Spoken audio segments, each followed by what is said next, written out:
Morning, everyone. This is Al Rody. This is 8 for 8. I'm standing here on the shore in beautiful downtown Purcell's Cove, Nova Scotia, which is hardly a downtown. This is my last broadcast from this particular location as I'm moving into another home. And so I wanted to give you the opportunity to see the view from the shoreline. So here's our lovely shoreline. I hope you're able to see it and can enjoy it. Today I want to talk about judging others. We just had a wonderful weekend of level 1 and level 2 workshops. There was a woman who was working in level 2 who had been approached by someone, and the question was, I'm not sure if I want to be friends with this person because before I even got to know her, she came right into my personal space and said something that I felt was rude.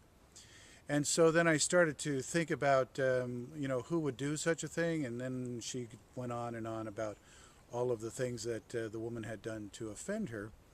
And I started to think about that and talk to her and help her kind of understand that information comes to us in perfection. So that as information comes to us, it's because we need the information to come to us. And so that woman, in bringing her that information, whether it offended her or not, was bringing her perfect information, and that woman was perfect. So then this morning I had the opportunity, as I woke up, there was a rather long email there from a friend of mine who was, and a very good friend and a long-term friend, who had written a long email and harshly judging me for things that I've done in my life or haven't done in my life to live up to his standards. And I started to realize that I was defending myself in the same way that the woman in the workshop was defending herself. I could hear the tapes going over and over in my head as I read every line of judgment coming from him. I was trying to find ways to defend myself, and of course, as you might imagine, by now you would know that I'm cleaning on these things. So as I read every line, I went back and reread the email again, and as I read every line, I love you, I'm sorry, please forgive me, and thank you. Help me take responsibility for this information that's coming into my life. Help me take responsibility 100% for this information that's coming into my life. So there's a gift in that email in that I'm able to talk to you about it now. I'm clear on it. It took me quite a while to clear it up, and here I am still talking about it, so there's still some processing going on. It was only a few hours ago. Now, I wanted to respond, I wanted to reply, I wanted to say, well, it's this and that and the other thing, and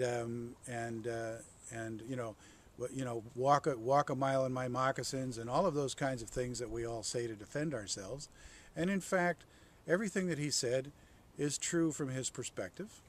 And as he was judging me, he probably has some things inside him that are particularly bothersome that he could stand to look at. But really what I needed to do was, rather than judge him back, which is what I was trying to find a way to justify the sadness and disappointment and hurt that I was feeling, rather than judging him back, I just have found a way to love him and accept him for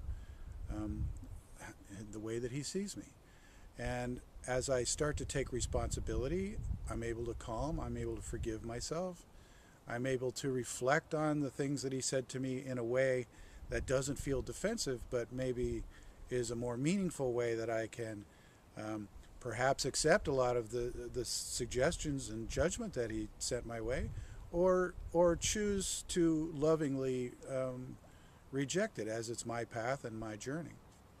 And so I wanted to talk to you about how do we do this? Well, when we are reacting to something, as I began to react, as the woman in the level 2 workshop began to react to, as she was reacting within the storytelling of what happened to her. She also reacted in her head as the woman offended her. And as I was reacting in my head, as I was originally being offended by and feeling defensive, right, of the things that my friend was saying, then it's important that we get in touch with the observer inside us and be the observer and notice that I'm reacting and notice that I'm being defensive. no person filled with peace and joy and love and acceptance and clarity reacts in defensiveness. So it's just not necessary. We just don't have to.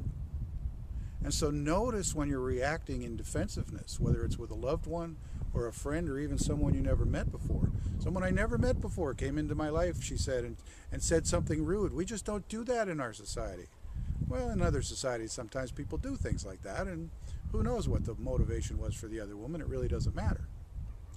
So I still love and accept my friend. I love and accept the information that he brought me as perfect information. I now have a choice in clarity to consciously decide what to do about the information that I received. And I'm likely to choose to do some things about some of it and to not do some things about some of the other of it. And so I just wanted to kind of share that insight with you today, and I hope it's to your benefit.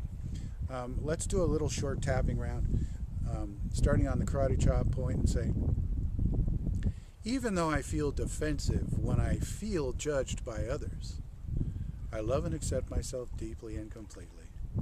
Even though I can feel defensive at times, I know that that's the hurt little boy or girl inside me who is reacting rather than responding with clarity.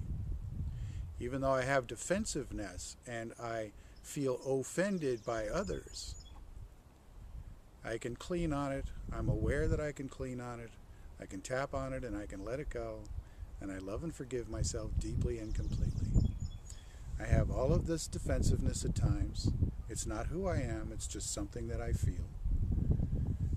As I have these feelings, they are only a part of me and not who I am. I can let them go. And I love and forgive myself deeply and completely. As I have these feelings, I can notice them.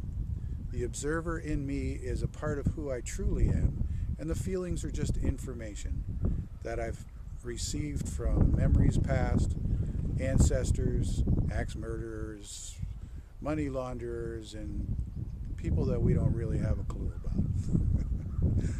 I have these feelings, they don't define me, I can let them go. As I choose or want to judge others, I can let that go as well. I can see all of God's children in all of their various disguises, and I love and forgive myself for thinking anything other than that they are perfect. I love you. I'm sorry. Please forgive me. Thank you. This has been Al Rodi. This is 8 for 8. Thank you for all the positive feedback I've had over the last few weeks with the new newsletter. I'm really grateful. I'd really be grateful if you'd leave some comments on the blog posts. If you click on the links and then leave some comments at the bottom of the blog post. But if you're not led to do that, that's okay too.